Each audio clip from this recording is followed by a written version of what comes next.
भगवान श्री कृष्ण को नमस्कार करते हुए आप सभी का अनंत एकेडमी ऑफ मैथमेटिक्स में स्वागत है। देखिए, थ्योरी ऑफ फील्ड एक्सटेंशन की जो बुक है एमएससी सेकंड सेमेस्टर की 1.4.5 तक मैं ऑलरेडी फर्स्ट 3 एपिसोड में करा चुका हूं। अब हम 1.4.6 यानी कि जिसमें 3-4 डेफिनेशन होंगी और एक जो थ्योरम नंबर है 1.4.10 वहां तक का मैं इस वीडियो में कवर कराऊंगा।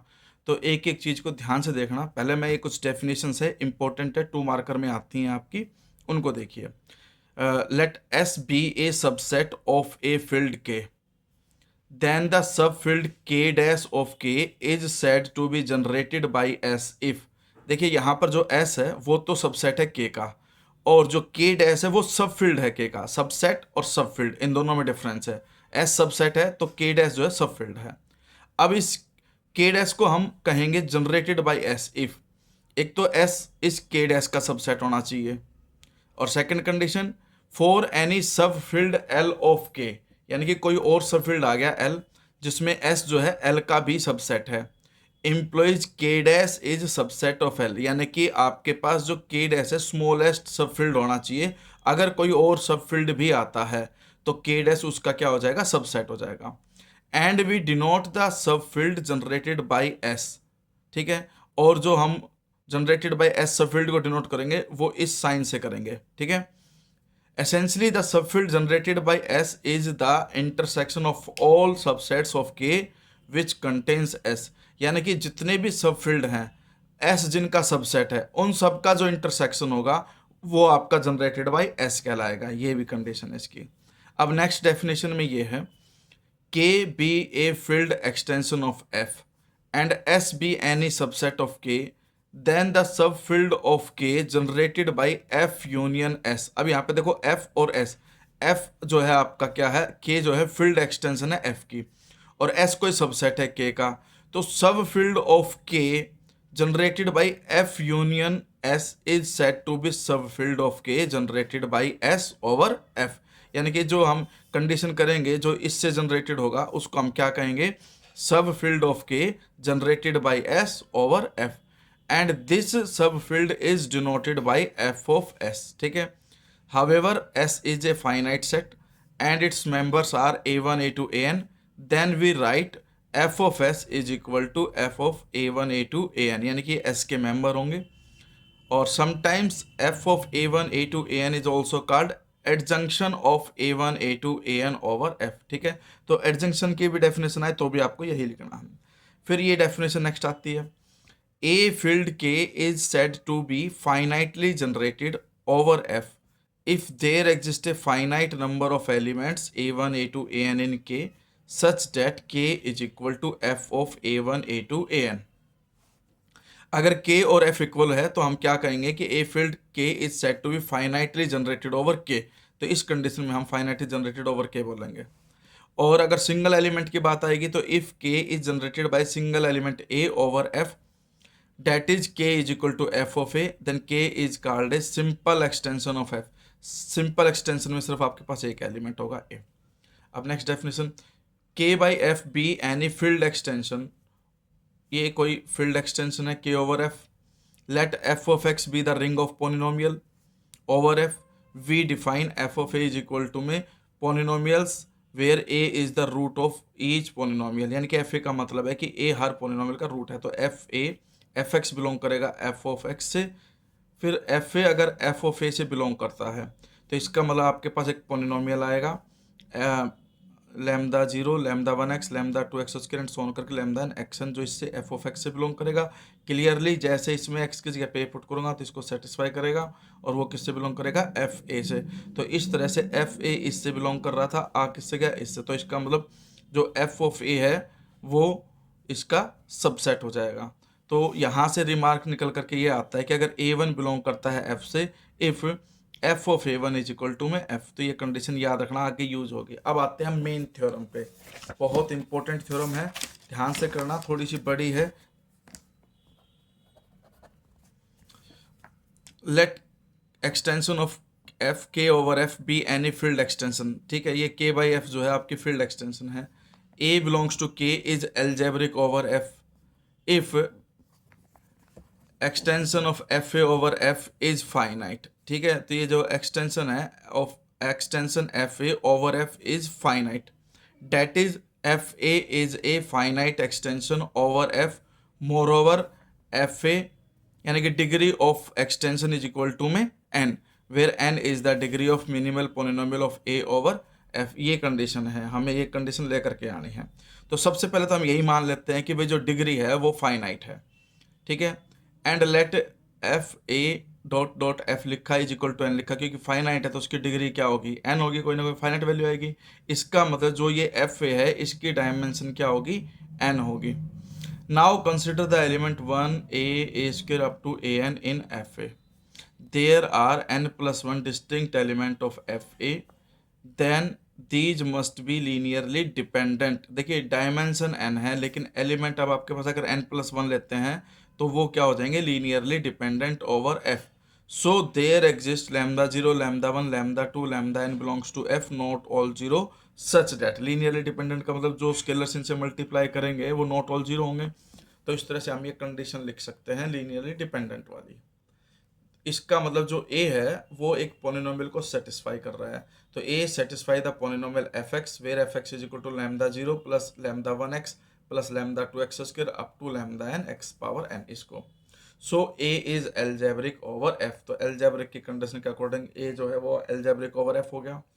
Hence a is algebraic over f. ये पहली कंडीशन होगी आपके पास. अब हम कन्वर्जली लेकर के चलेंगे कि भाई a कोई एलिमेंट है जो k से बिलोंग करता है और वो एल्जेब्रिक ओवर f है. अब px हम लेकर के चले fx का element, be the minimal polynomial of a over f, यानी कि जो ये px है ये मिनिमल पोलिनोमियल है f का. तो इसका मतलब जो डिग्री ऑफ px होगी वो n होगी और वो ग्रेटर देन इक्वल टू 1 होगी. हमें बस अब इतना बताना है, क्लेम करना है कि जो डिग्री है field extension of F A over F is equal to में n शो करनी है. तो लेट अब px जो है एक पोलिनोमियल है जिसकी डिग्री n है, तो उसको हम ऐसे लिख सकते हैं lambda 0, lambda 1x, lambda 2x square plus plus करके लैम्डा n xn, जहाँ पर lambda n not equal to 0, क्योंकि जो लीडिंग टर्म है वो 0 नहीं हो सकती. ये मिनिमल पोलिनोमियल ओवर a ले लिया, मतलब polynomial of a over f. So P A equal to 0. भाई पोलिनोमियल है और किसका है, a का, तो इसका मतलब a जो है इस पोलिनोमियल को सेटिस्फाई करेगा. तो जैसे x की जगह पे a पुट करूंगा पी ए, उसकी वैल्यू 0 आ जाएगी. And if gx belongs to में fx is any polynomial such that ga equal to 0.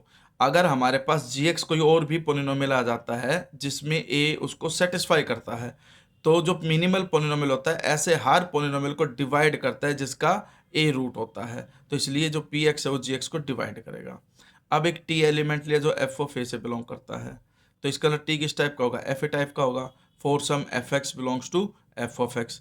ठीक है, कि भाई जो fa है इसका मतलब इस फंक्शन के अंदर x की वैल्यू a डाल दी तो वो fa बना, उसको हमने t माना, इसीलिए t f ऑफ a से बिलोंग कर रहा है.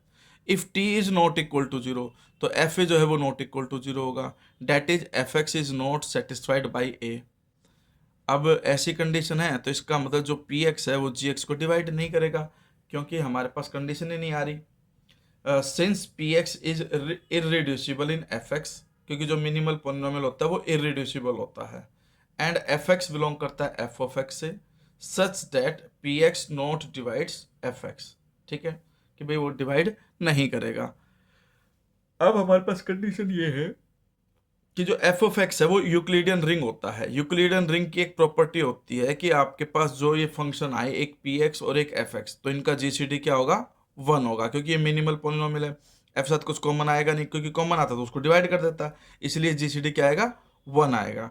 Therefore there exist polynomials gx, hx and gx. ये हम ये कंडीशन यूज करेंगे. मान लो हमारे पास जीसीडी होता है, ठीक है, ए बी का, अगर वो 1 आता है तो हमारे पास कंडीशन थी नंबर थ्योरी में कि a को x से मल्टीप्लाई करेंगे, b को y से मल्टीप्लाई करेंगे, उसको 1 लिख सकते हैं.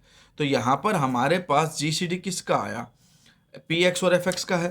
भाई जीसीडी px एंड एक मिनट, px एंड हाँ fx है. ठीक है, fx जो है जीसीडी वो 1 है, तो इसका मतलब एक hx और एक और इन्होंने ले लिया कोई दूसरा फंक्शन gx, ठीक है, और वो fx के साथ तो gx को मल्टीप्लाई किया और p के साथ hx को मल्टीप्लाई किया, तो जीसीडी वाले कंडीशन से इक्वल टू 1 आएगा। अब जैसे ही मैं x को a पुट करता हूँ, a पुट करूंगा तो ये fa, ये ga, ये pa और ये ha, pa 0 होता है मिनिमल पॉलिनोमियल की कंडीशन से, तो ये तो पूरा 0 हो गया, सिर्फ fa और ga का प्रोडक्ट इक्वल टू 1 आ गया। इसका मतलब ये है कि अगर gx f of x से बिलोंग करता है तो ga fa से बिलोंग करेगा। इसका मतलब fa ga अगर 1 आता है मल्टीप्लिकेटिव आइडेंटिटी 1 होने की वजह से, जो fa है वो क्या हो गया, इन्वर्टिबल। तो we know that an integral domain in which every non zero element is invertible. भाई fa जो था नॉन जीरो एलिमेंट था वो लेके चले थे, इन्वर्टिबल हमने शो कर दिया, इज ए फील्ड। और जो इंटीग्रल डोमेन जिसका नॉन जीरो एलिमेंट हमारे पास इन्वर्टिबल होता है, इसका मतलब वो क्या है, फील्ड है। तो hence F A is a field, तो ये हमने वेरीफाई कर दिया यहाँ पर कि ये फील्ड है। अब हम अगले कंडीशन पे चलते हैं।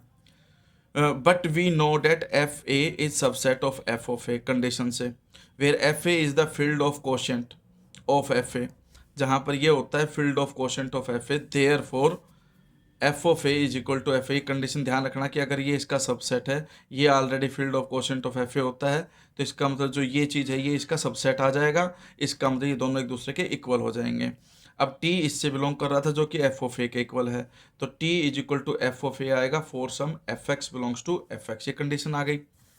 अब यहाँ से ये चीज़ निकल करके आई कि अगर एफ एक्स इससे बिलोंग करता है और पी एक्स भी इससे बिलोंग करता है, so by division algorithm we can write कि भाई एफ एक्स को जब पी एक्स से डिवाइड किया तो एक क्वोशेंट आएगा और एक रिमाइंडर आएगा, quotient Q X, remainder R X, where either R X equal to zero, remainder या तो जीरो होता है या रिमाइंडर की जो डिग्री होगी आर एक्स की वो less than degree of P x होगी।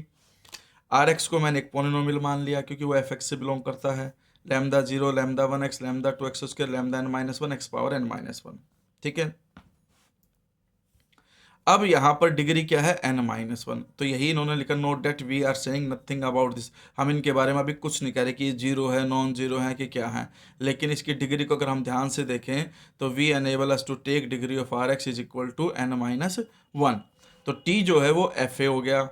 एफ ए का मतलब है आपके पास इसके अंदर देखिए जो हमारे पास एफ ए, पी ए, जी ए और आर ए, एक्स की जगह पे ए पुट कर दिया इसके अंदर, ठीक है। अब आपके पास पी ए 0 हो गया, तो इसलिए ये कंडीशन कंप्लीट, 0 सिर्फ आर ए बचा, आर ए इसके इक्वल आ गया, तो 10 T is a linear combination of 1 A square A n-1, यहाँ पर टी है और यहाँ पर देखिए मल्टीप्लाई क्या हो रहे हैं, लैम्डा 0 1 फिर ए स्क्वायर, इस तरह से, ठीक है। तो ये क्या हो गया आपके पास, लीनियर कॉम्बिनेशन बन गया ओवर एफ, तो ये आपके पास जनरेट्स एफ ए हो गए क्योंकि ए के ही एलिमेंट है सारे, तो ये जनरेट्स एफ ए हो गया।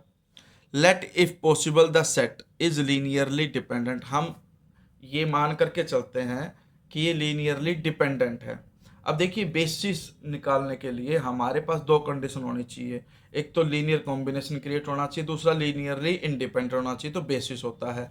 बेसिस में जितने एलिमेंट होते हैं वो उसकी डायमेंशन होती है, लेकिन हम उल्टा लेकर के चल रहे हैं अभी हम यहाँ पे कि ये आपका क्या है, लीनियरली डिपेंडेंट मान लिया, इंडिपेंडेंट हमने अभी नहीं माना।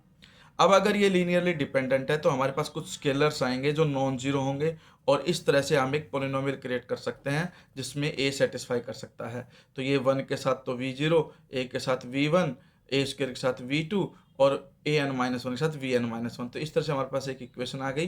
लीनियरली डिपेंडेंट होने की वजह से इक्वल टू 0 रखेंगे और जो स्केलर्स हैं ये नॉट ऑल 0 होंगे, तो इसका मतलब ए आ गया जो इस पॉलिनोमियल को क्या करेगा, सेटिस्फाई करेगा, जिसकी डिग्री n-1 होगी, which is a contradiction to minimal polynomial, क्योंकि मिनिमल पोलिनोमियल हम लेकर के चले थे पी एक्स, उसकी डिग्री थी n, तो उससे कम डिग्री वाला कोई पोलिनोमियल नहीं आएगा जिसको ए सेटिस्फाई करेगा। इसका मतलब कॉन्ट्राडिक्शन आ गई। कॉन्ट्राडिक्शन आने की वजह से जो ये सेट है ये लीनियरली इंडिपेंडेंट, ये गलती से बुक में डिपेंडेंट लिखा हुआ है, आपको लिखना है कि कॉन्ट्राडिक्शन आने की वजह से डिपेंडेंट नहीं, लीनियरली इंडिपेंडेंट है। कॉम्बिनेशन हमने पहले दिखा दिया था, इंडिपेंडेंट ये प्रूफ हो गया। इसका मतलब यह है कि ये बेसिस बन गया फॉर एफ ए। बेसिस बनने का मतलब ये है कि जो एफ ए ओवर एफ की जो डिग्री है अब वो n आएगी, क्योंकि उसके अंदर टोटल कितने एलिमेंट है काउंट करोगे तो n एलिमेंट है और n is less than infinity, तो ये फाइनाइट भी होगा। यही हमें इस थ्योरम में वेरीफाई करना था।